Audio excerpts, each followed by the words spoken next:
Vamos ya al espacio de la entrevista que tenemos para ese día jueves. Estamos en el 11 de abril de 2019. Como les decíamos, hoy vamos a hablar de seguridad pública, vamos a hablar de temas que a todos nos interesan porque estamos con un tema que sigue siendo, digamos, un tanto delicado, un tanto frágil. ¿Con quién vamos a conversar? Con el director de la Policía Nacional Civil, el comisionado Howard Cotto. Pero comencemos poniendo algunos hechos en contexto como lo hacemos todos los días. Variedades Génesis presenta 11 cliques de la Mara Salvatrucha dedicadas a cometer delitos en el centro de San Salvador fueron golpeadas con un operativo ejecutado a inicios de semana por la Policía Nacional Civil y la Fiscalía General de la República. El Ministerio Público Fiscal giró 212 órdenes de captura, de las cuales se hicieron efectivas más de 100. Entre los detenidos se encuentran cabecillas y criminales acusados de agrupaciones ilícitas, homicidios, extorsión, tráfico de drogas, entre otros. Además, se les acusa de participar en más de 16 homicidios, entre los que se encuentran vigilantes del Mercado Central y agentes de la Policía Nacional Civil. Las autoridades indican que a través de investigaciones se determinó que la estructura operaba en el Mercado Central, Modelo y en los departamentos de Sonsonate y Santa Ana. El director policial Howard Cotto manifestó que los supuestos pandilleros adquirían $25,000 de manera ilícita, de los cuales 7,000 eran por extorsionar mensualmente al sector transporte. En otro tema, las autoridades de seguridad cerraron de manera definitiva el penal de Hilo Vasco, ubicado en Cabañas, luego de reubicar a los 346 internos que permanecían en ese lugar en distintos centros penitenciarios del país. El inmueble ahora pasó a manos de la Policía Nacional Civil para que en ese lugar se habilite la subdelegación policial de Hilo Vasco. Otra de las informaciones que se ha mantenido en la opinión pública es el tema del traspaso de mando el próximo 1 de junio. Las autoridades del Gabinete de Seguridad están a la espera de la planificación de la toma de posesión del nuevo gobierno para colaborar en los dispositivos de seguridad del día del evento. De acuerdo al director de la Policía Nacional Civil, Howard Cotto, ya se tienen experiencias previas de dar seguridad a este tipo de eventos ante la posibilidad de que se realice en la Plaza Cívica Capitán General Gerardo Barrios de San Salvador.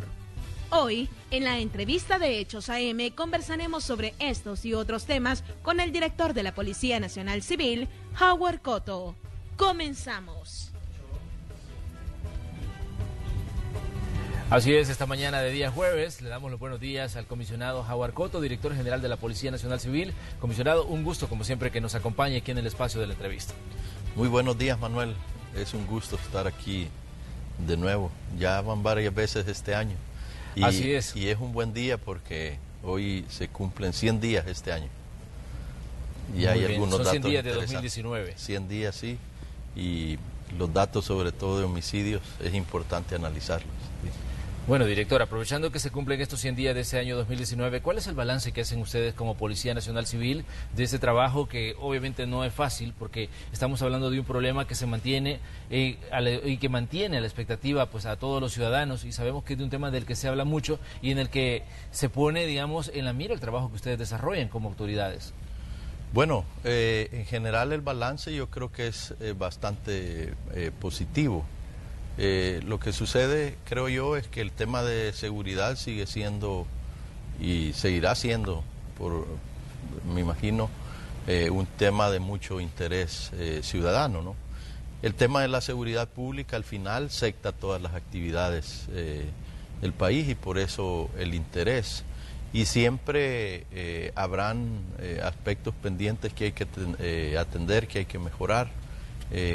Nosotros, por ejemplo, en materia de homicidios, que es un tema que se aborda mucho siempre, creo que hemos tenido logros importantes, pero yo creo que no solo es algo de este año, sino que a veces se habla de tendencias y se habla muy a la ligera de las tendencias, ¿no? Bueno, a veces me han preguntado sobre la tendencia del fin de semana, cómo evaluar una situación criminal por lo que pasa en 48 o 24 horas es muy difícil. Pero si hablamos de que la incidencia delictiva ha ido bajando poco a poco y sobre todo, y en todos los delitos, pero sobre todo en la violencia homicida, desde el 2015 para acá, pues sí, ya entonces se puede hablar de una tendencia. Como decía hace un momento, estamos cumpliendo ayer, justo 100 días, o sea, ya se puede evaluar eso, y que es una suerte más o menos también de evaluación trimestral, podría decirse, ¿no? Del delito de homicidio.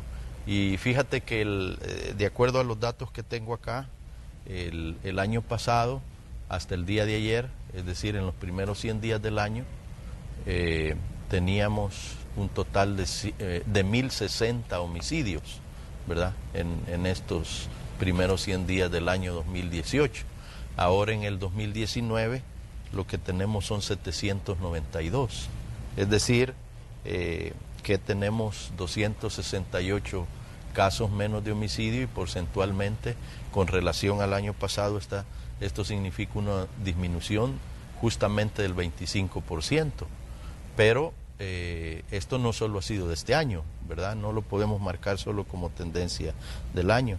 Lo que es más, que quiero destacar más en esta ocasión, es que fíjate que en el mes de abril del año pasado, a esta fecha ya teníamos un total de 114 homicidios, que había sido más bajo que el año anterior y también más que el anterior, y así sucesivamente. Pero este año lo que tenemos son 58. Es decir, que tenemos justamente una reducción del 50%. Es decir, si nosotros comparamos abril de este año con abril del año pasado, tenemos la mitad de homicidios que el año anterior. ¿Cuál es el promedio, director, que tenemos de homicidios diarios? Porque ese es otro dato importante. Bueno, interesante, porque fíjate que como ayer se cumplen justo 100 días, si te planteaba que en el mes de abril... y en el mes de abril, perdón, o en el año tenemos 100 días y tenemos 792 homicidios, pues el promedio es de 7.9. En el mes es más marcado porque el promedio es de 5.8, ¿verdad? Entonces, si tú lo comparas eso con los años anteriores, en que llegamos a tener 18 o 20 homicidios al día, pues sería... poco apegado a la realidad no reconocer esto, ¿verdad? Que hay una disminución. Ahora, eso es lo que queremos, ¿no? Quisiéramos mucho más, ¿no? Y hay que hacer grandes esfuerzos para que eso vaya bajando cada día.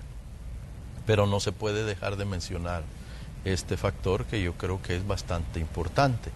El mes de agosto del año 2015, en este país se llegó a tener un promedio de 30 homicidios al día.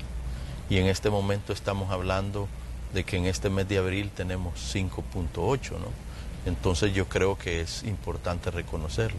Ahora, alguien podrá decir, deberíamos de llegar a 0. Claro, así es, ¿verdad? Así debe ser. Pero hay que recorrer caminos. Eso es lo importante.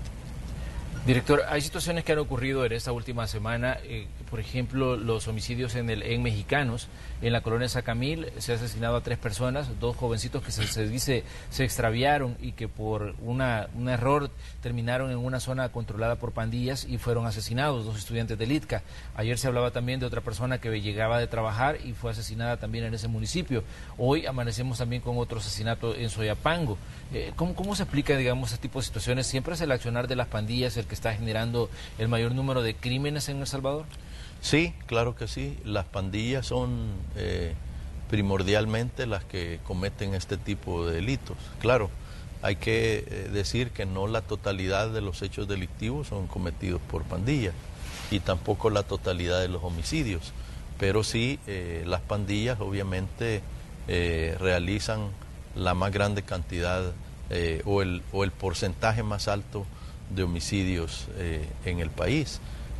Lo que sucede es que las pandillas siguen teniendo una presencia territorial importante. En ese sentido se han hecho esfuerzos muy, muy grandes. Sería muy difícil, Manuel, hablar de una reducción comparativa de 18 o 20 homicidios al día a tener 5 o 6 como lo tenemos ahorita, si no se hubiera hecho un esfuerzo significativo en las comunidades, en los territorios, para bajar esta incidencia delictiva. Yo te quiero decir también que, por ejemplo, te doy el promedio de disminución anual, que es del 25%.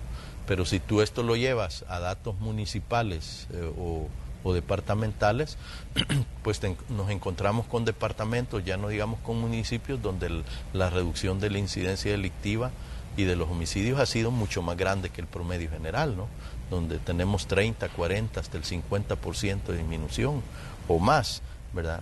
Pero siguen habiendo lugares donde pues la presencia de estas estructuras criminales sigue generando hechos delictivos de este tipo y que hay que continuar haciendo esfuerzos importantes. Por eso es que, no sé si en tu programa o en otro, me preguntaban cuál es una de las acciones más importantes que se debe de realizar, y yo decía que una muy importante es en materia de prevención y no perder el impulso o el esfuerzo que se ha desarrollado a través del Consejo Nacional de Seguridad Ciudadana y Convivencia, porque realmente hemos llegado a un punto en el cual con un promedio de 5 o 6 homicidios al día es importante poner el pie en el acelerador en cuanto a las acciones preventivas que se pueden realizar en los territorios, porque lo que la experiencia del Consejo Nacional de Seguridad Ciudadana y Convivencia nos deja,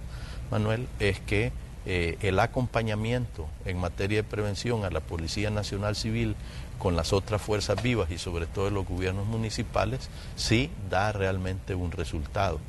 Y esto no es una evaluación teórica, es una evaluación práctica apegada a la realidad de cada uno de los municipios, de cada uno de los departamentos, donde tú ves con claridad que en aquellos lugares donde los consejos municipales, donde el alcalde, donde las otras fuerzas vivas de las comunidades o de los municipios se han puesto también al frente de las actividades de prevención y han acompañado a la policía en esta labor, los resultados se han hecho notar, ¿verdad? Ahora hay que decir, Manuel, que en materia de prevención los resultados no son mágicos, no son de un día para otro. Yo me pregunto, o también respondo, ¿por qué razón es que la ciudadanía ve con mejor actitud un operativo de la policía donde se capturan? Porque hay un resultado inmediato, ¿no? Es decir, una noche tú te acuestas, ¿verdad?, teniendo a un montón de pandilleros en tu comunidad, la policía actúa en la noche, como lo que sucedió, por ejemplo, este domingo, y entonces te despiertas que en tu comunidad se han llevado a 5, a 10, a 15, a 20, no sé. Entonces tú tienes un resultado inmediato y la gente lo aplaude y así debe de ser. Pero hay que entender que también hay otro trabajo y otra dinámica que es la prevención, que no da resultado de una noche para otra, ni de un mes para otro, pero sí con los meses y sobre todo con los años, y esto lo demostramos ahora del 2015 a la fecha, sí te das cuenta de que hay un efecto positivo en materia de prevención, y que aquel dicho de que la prevención dejémoslo para cuando las cosas estén mejor, no es cierto, ¿verdad?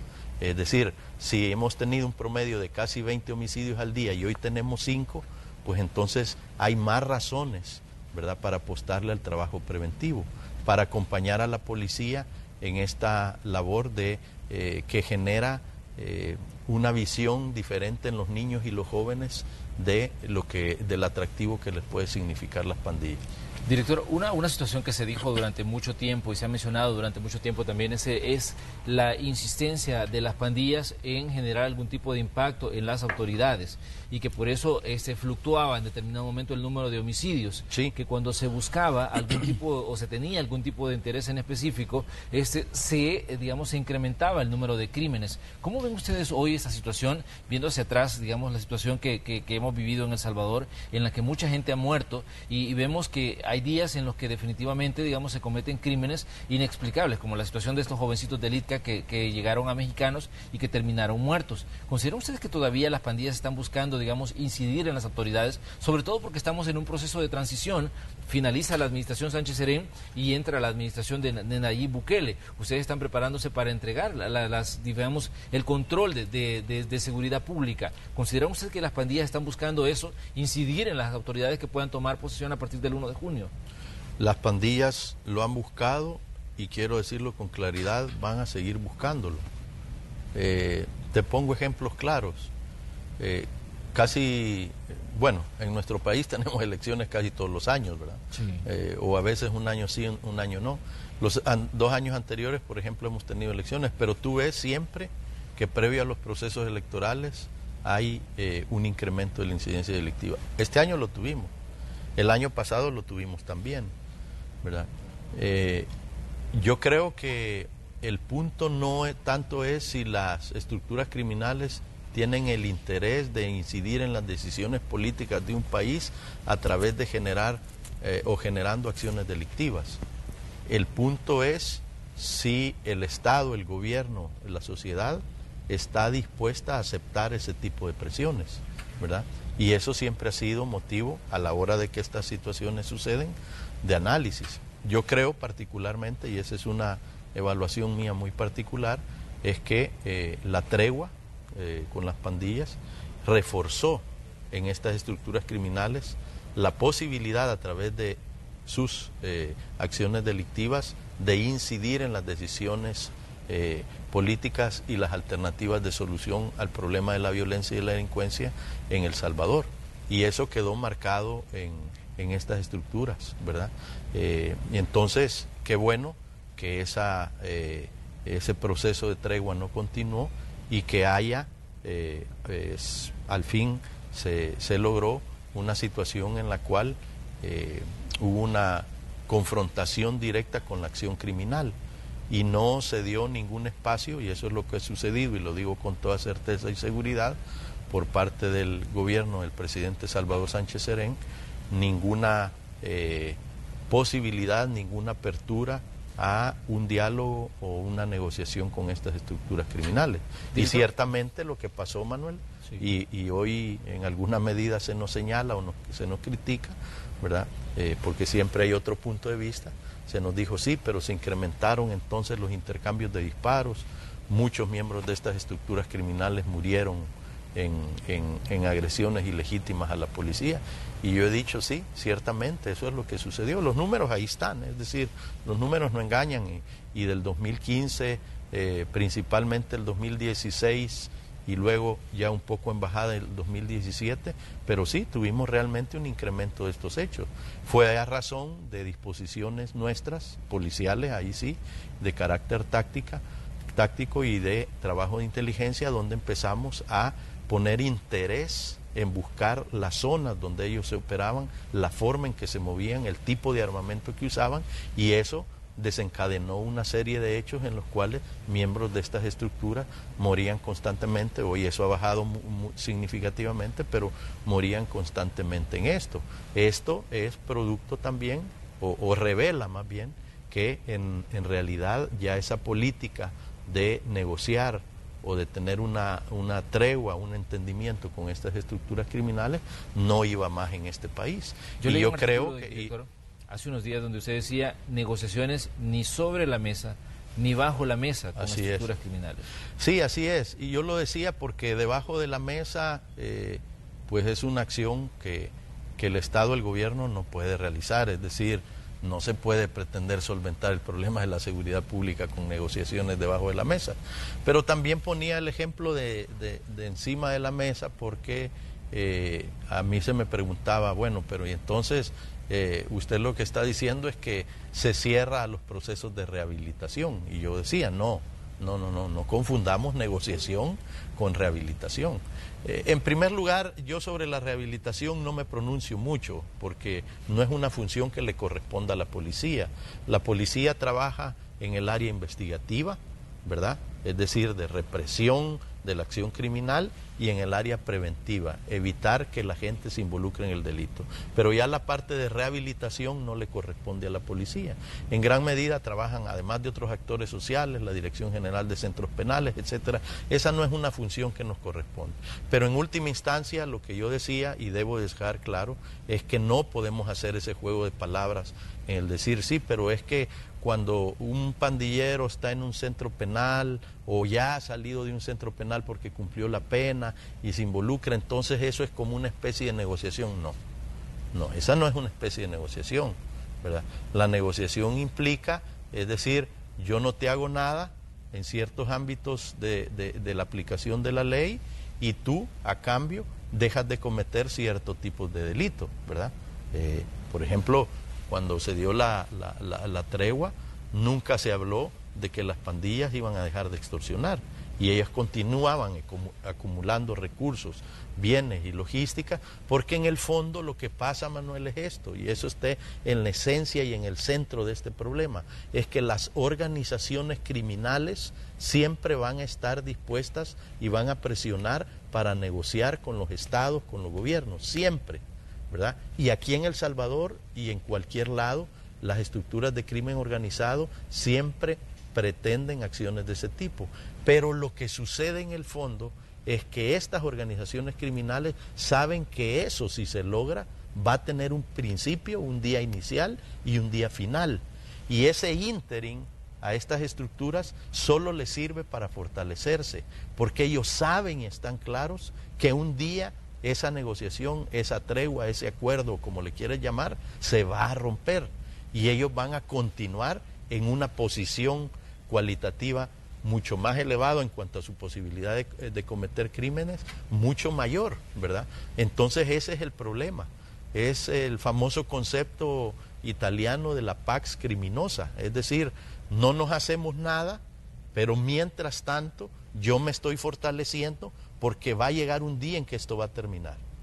Y si no lo provoca el gobierno, la terminación de esta fase, la voy a provocar yo como criminal, ¿verdad? La vamos a provocar porque eso nos va a dar una nueva situación.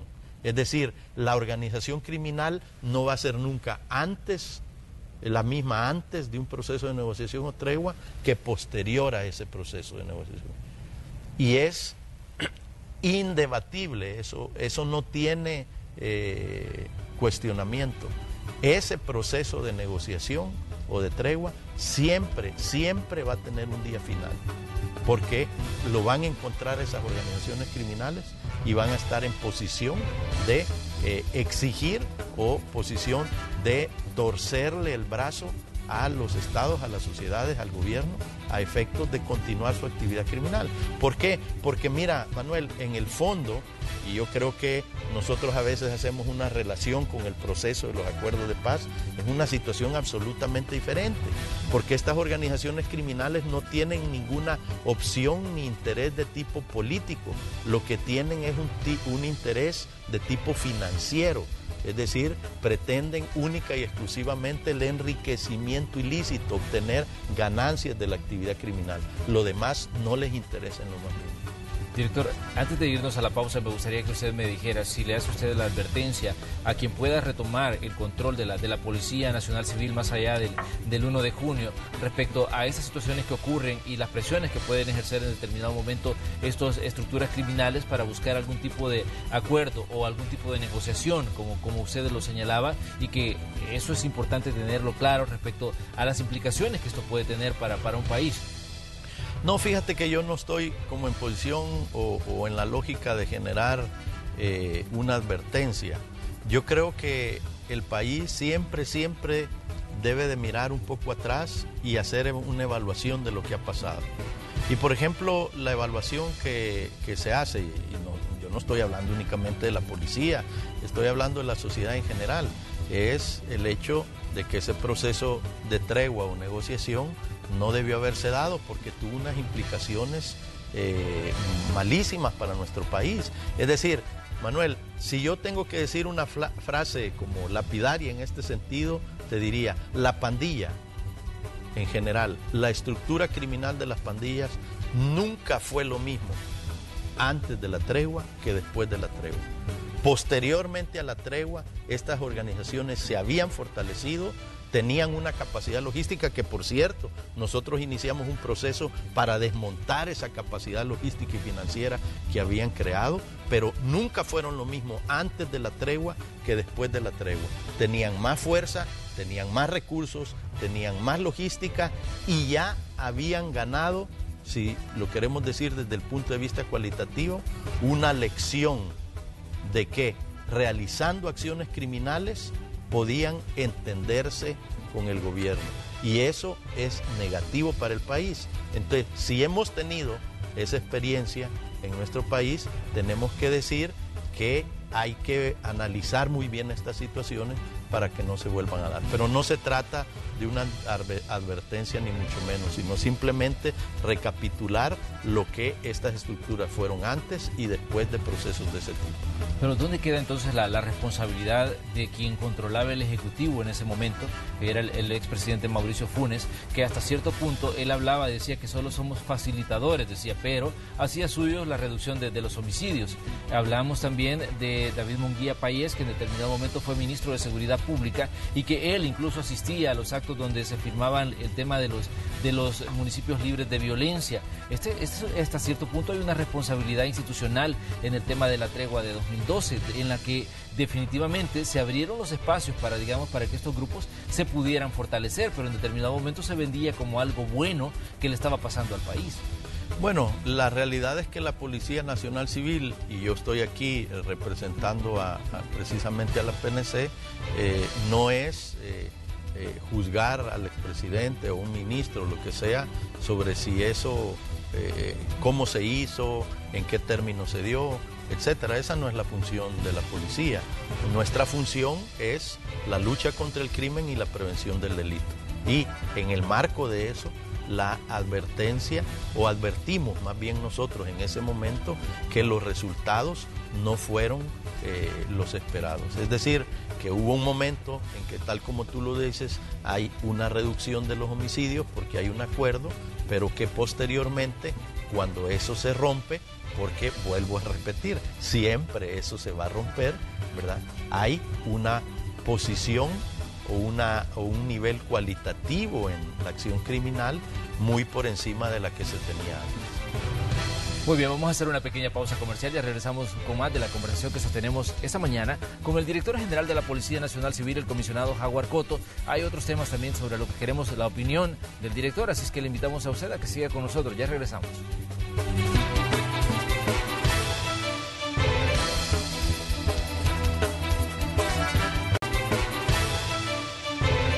Continuamos esta mañana con el espacio de la entrevista de Hechos AM. Hoy conversamos con el director de la Policía Nacional Civil, el comisionado Jaguar Cotto. Estamos hablando, entre otras cosas, de las situaciones de cómo ven ellos el accionar de las pandillas, cómo ven este fenómeno que se ha convertido pues en un problema no solo a nivel nacional, sino incluso a nivel internacional. Porque es de recordar que incluso en Estados Unidos se ha creado pues una unidad para luchar contra las estructuras criminales, sobre todo contra la Mara Salvatrucha. Esta semana fuimos testigos de operaciones desarrolladas por la Policía y la Fiscalía General de la República, en las que se libraron una cantidad importante de órdenes de captura y se detuvo pues a gente que se presume está vinculada a las pandillas o que eran los que directamente extorsionaban. Director, ¿qué decir sobre estas operaciones que hemos visto constantemente contra el accionar de las pandillas? Esta vez ustedes dijeron que habían digamos, abarcado varios departamentos, 3 departamentos para ser exactos, 3 o 4 departamentos, sí, donde ustedes decían hemos capturado a gente que está vinculada a las estructuras criminales. De hecho, esas son algunas imágenes que se desprendían de estas operaciones. Sí, efectivamente. Bueno, mira, Manuel, hasta hoy, en lo que va del año, en estos primeros 100 días, como decimos, sin duda esta es la operación más importante que hemos realizado. Las operaciones yo creo que no hay que verlas solo desde el punto de vista cuantitativo, es decir, cuántas detenciones se hacen. Es un dato importante, pero no es el único dato que importa. Yo creo que poder decir que esta es la operación más importante del año no necesariamente es porque ha sido la más numérica, sí, ¿verdad? A pesar de que ya a esta hora tenemos un aproximado de 125 detenciones realizadas producto de esta operación.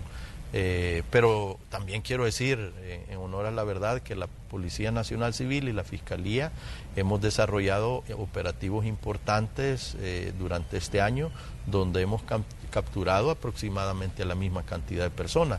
Lo que sucede en este caso es que se trata de una estructura criminal, por cierto, de la MS, que tiene una característica muy especial y que ha hecho como bastante complejo el proceso investigativo que hemos desarrollado la Fiscalía y nosotros.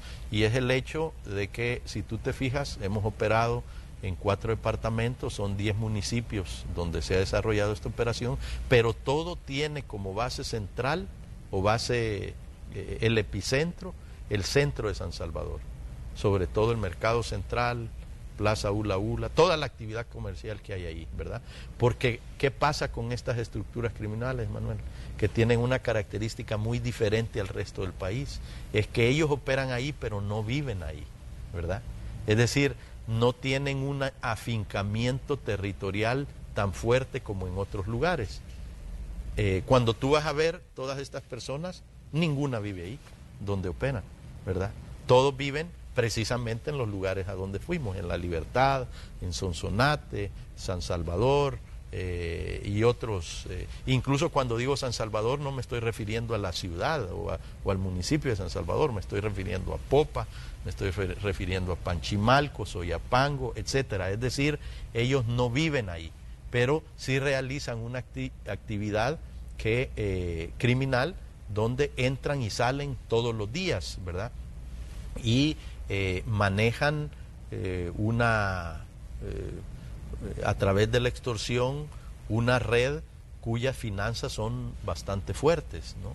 Estas estructuras, y yo creo que ahí hay un impasse en la información, porque en el boletín que veíamos al principio se mencionaba un dato de $25,000 mensuales, pero no, el dato que yo di es que estas estructuras criminales en su conjunto, ¿verdad?, en el centro de San Salvador han venido extorsionando de diferentes formas y a diferentes sectores por un monto aproximado de $25,000 semanales, es decir, unos $100,000 al mes, ¿verdad?, al transporte público, a los puestos, ¿verdad?, a las empresas distribuidoras en el lugar, etcétera, ¿no?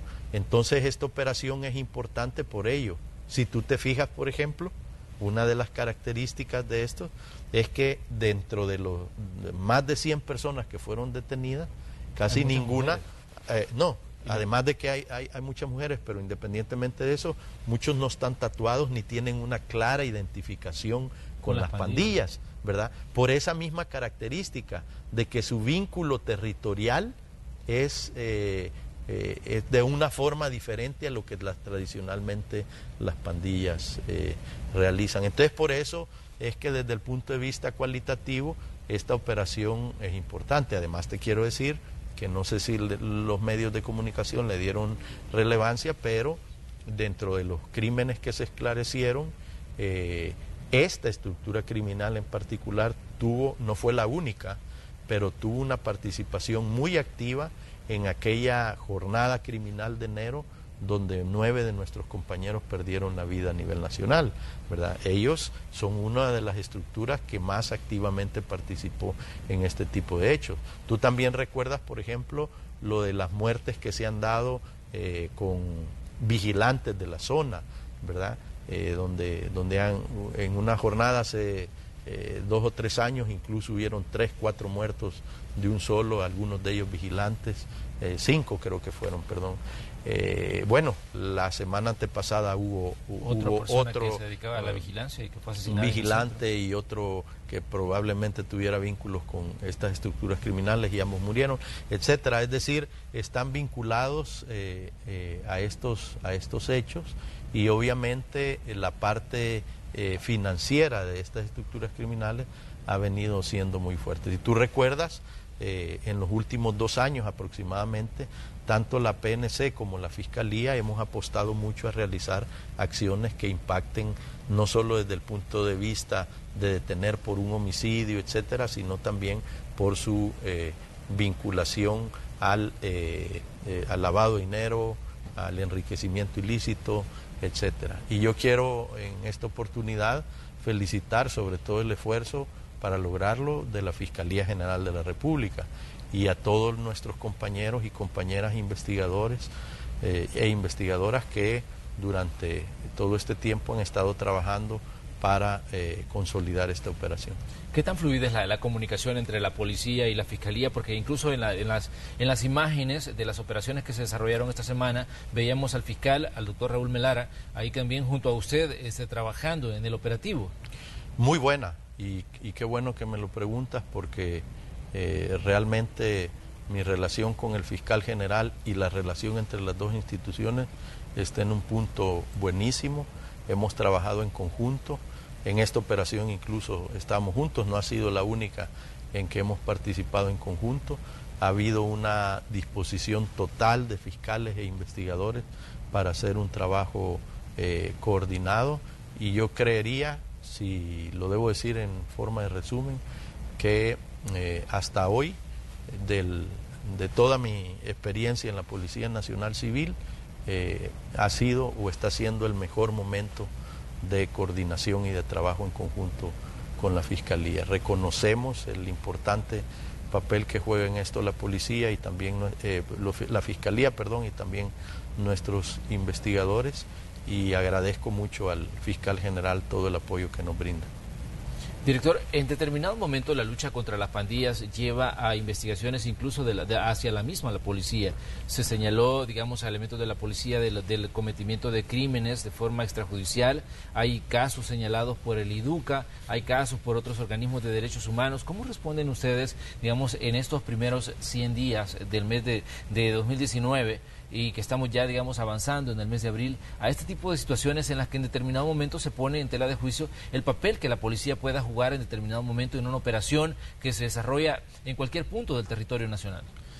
Bueno, habría que ver quién pone en tela de juicio y quién también agradece el accionar de la Policía Nacional Civil en el combate al crimen, ¿no? Pero yo creo que es importante o positivo reconocer que cualquier procedimiento y cualquier acción de la Policía Nacional Civil está sujeta a una verificación, a una auditoría, a un control. Y debe ser así, Manuel, porque la policía, bueno, nosotros mismos desarrollamos una campaña, ahorita me estoy recordando de la frase, que dice, una campaña que dice todo tiene un límite. Y todos tenemos un límite, ciertamente, y la policía también. La policía no puede actuar arbitrariamente ni al margen de la ley, y por eso debe de haber siempre una labor de fiscalización y control, y nosotros estamos abiertos a ello. Y no solo estamos abiertos, sino que lo propiciamos. Yo quiero decir, Manuel, y eso no es discutible, ahí están los datos y los hechos, que en los últimos 3 años ha sido el momento histórico de la policía en que más se ha fortalecido las estructuras de control interno de la Policía Nacional Civil. Incluso han salido más casos a la luz por el hecho precisamente de que estas estructuras internas de la policía han tenido una capacidad de accionar y de mostrar acciones que están al margen de la ley con mayor fuerza, con mayor ímpetu. Hemos fortalecido y vamos a continuar fortaleciéndolo. Nosotros hemos sido, Manuel, los primeros que hemos manifestado el interés en que los hechos que por alguna razón, por la parte mediática, de la opinión pública, de las redes sociales o lo que fuera, despiertan algún tipo de interés y de inquietud o duda, a que se investiguen, ¿verdad?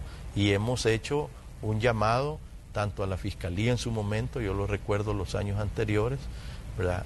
Como a cualquier organismo a que señale y participe activamente en la investigación de cualquier hecho. Nosotros hemos abierto nuestras puertas para eso y es lo que vamos a hacer, ¿verdad?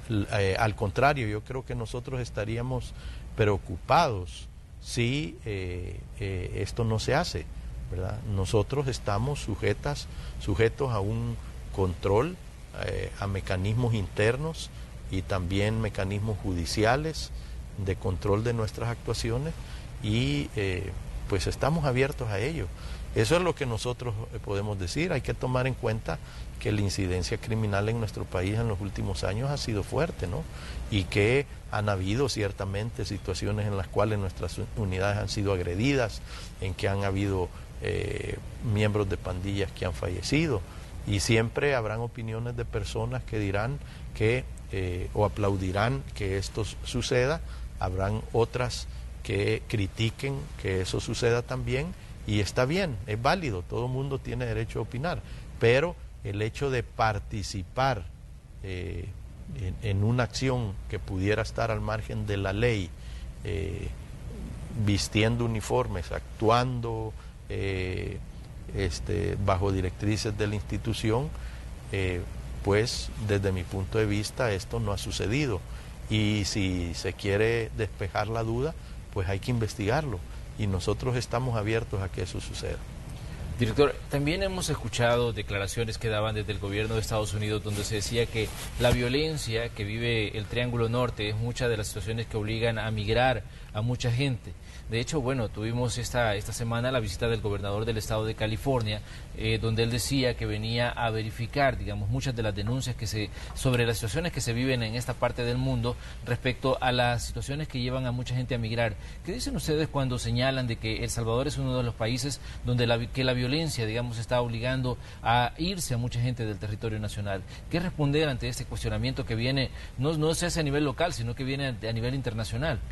Mira, yo creo que todos estos fenómenos sociales y asociados principalmente a la violencia, a la seguridad, tienen que analizarse bien. O sea, los datos no son tan fríos ni los análisis tienen que ser tan planos. En primer lugar, El Salvador, del Triángulo Norte me refiero obviamente, ¿verdad? Ha venido siendo en el último año, 2018, si mal no recuerdo, 2017, 2018, parte del 2019, el país del Triángulo Norte que más ha bajado en su cantidad el número de migrantes hacia los Estados Unidos, reconocido por la misma autoridad de Estados Unidos. No lo hemos dicho nosotros, porque no nos estamos echando flores nosotros solitos. Es decir, la Embajada de los Estados Unidos, diversas instituciones del gobierno de los Estados Unidos han reconocido que El Salvador es el que más ha bajado. Luego también se han hecho estudios, que no los ha hecho la policía, ¿verdad?, donde queda demostrado que no necesariamente el fenómeno de la violencia y la delincuencia es el principal factor que mueve a la gente a abandonar el país. Entonces yo no estoy dando frases finales ni conclusiones finales, sino que yo creo que también hay que entender que estos fenómenos hay que analizarlos con mayor profundidad. Hay personas que se especializan en eso. Yo no dudo que el fenómeno de la violencia y de la delincuencia incida en el factor migratorio, en el fenómeno migratorio, sin duda, pero siempre hay que analizar en qué medida es así. Y yo creo que estos análisis no sirven solo para que una institución se defienda o no. No, el fin último no es ese. El fin último es que si tú tienes que atender un fenómeno, si tú estás analizando un fenómeno, es porque quieres atenderlo. No lo haces solo por morbo, sino porque quieres realizar una actividad, una acción que impacte en ese fenómeno. Y tú no puedes partir de analizar un fenómeno mal y pretendiendo realizar una buena acción. Eso no es posible. Entonces hay que analizar a profundidad. Yo dejo estos dos datos porque los considero importantes. Ahora que el fenómeno migratorio de El Salvador hacia los Estados Unidos sigue siendo algo que hay que poner mucha atención, por supuesto. Ahora yo te quiero decir, Manuel, y lo digo con claridad, de parte de la Policía Nacional Civil tenemos un contacto permanente con diferentes agencias de cumplimiento de la ley de los Estados Unidos, y dentro de esas está el FBI, está la DEA, pero también está ICE y el Departamento de Seguridad Nacional, que es en parte quien controla esta situación en Estados Unidos. Y las expresiones de ellos en cuanto a este fenómeno es de reconocer el esfuerzo que las autoridades salvadoreñas han hecho, y en este sentido específicamente la labor de la Policía Nacional Civil en esa dirección.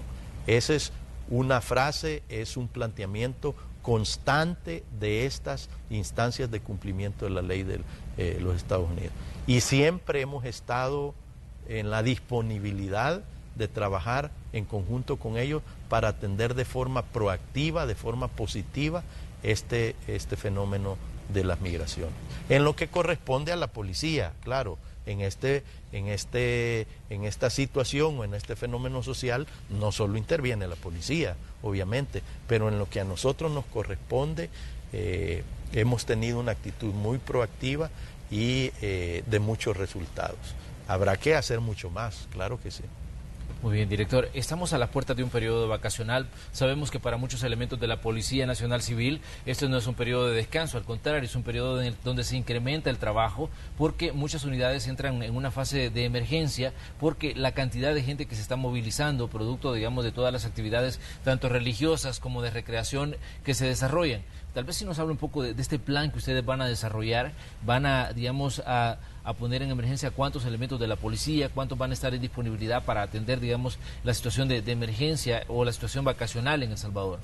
Sí, Manuel, realmente hoy, y por cierto aprovecho, a las 3 de la tarde en el centro de San Salvador, en la Plaza Cívica, vamos a hacer una actividad donde haremos el lanzamiento del plan de seguridad.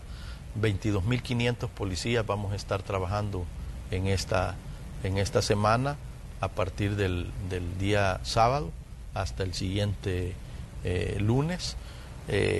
Y bueno, vamos a estar trabajando principalmente en carreteras. Yo creo que la atención en los últimos periodos vacacionales, la atención a las carreteras ha jugado para nosotros un factor muy importante, no solo por la accidentabilidad, que es uno de los problemas más grandes, ¿verdad?, sino también porque a través de los controles vehiculares que nosotros establecemos y los lineamientos que hemos dado en esa dirección, hemos detectado muchos ilícitos por ese medio. Armas de fuego, droga, traslado de personas que tienen orden de captura, etcétera. Y nosotros hemos logrado a esta fecha cualificar nuestros mecanismos de consulta desde estos controles vehiculares de forma tal que hoy somos mucho más ágiles, mucho más eficientes en detectar cualquier situación. Yo quisiera decir, porque para mí es interesante, que hoy a las 3 de la tarde en el lanzamiento del plan de seguridad de las vacaciones, vamos a hacer la entrega formal de 38 motos Harley Davidson, que a partir de esta fecha la Policía Nacional Civil, sobre todo la División de Tránsito y secciones de tránsito de 9 departamentos del país, van a tener a disposición para un trabajo sobre todo en carreteras y se van a utilizar en este periodo de vacaciones. Son unas motos muy bonitas, diseñadas especialmente para la policía, y es importante porque cuando se empezó a hablar de ese tema hace varios meses, se decía que no, estaba comprando una moto. No solo se decía que estaba yo comprando una moto, sino que a la policía nunca le iban a dar de estas motos. Ahí están 38 motos, esperamos que en el futuro lleguen a ser más. ¿Y esas fueron compradas con fondos propios? Sí, con fondos propios de la Policía Nacional Civil. Sí. ¿Este tipo de motocicletas, usted decía, diseñadas especialmente para trabajo policial? Sí, efectivamente. Fíjate que en este proceso son unas motos muy bonitas, las van a ver, de una gran calidad. Son unas motos que la marca Harley Davidson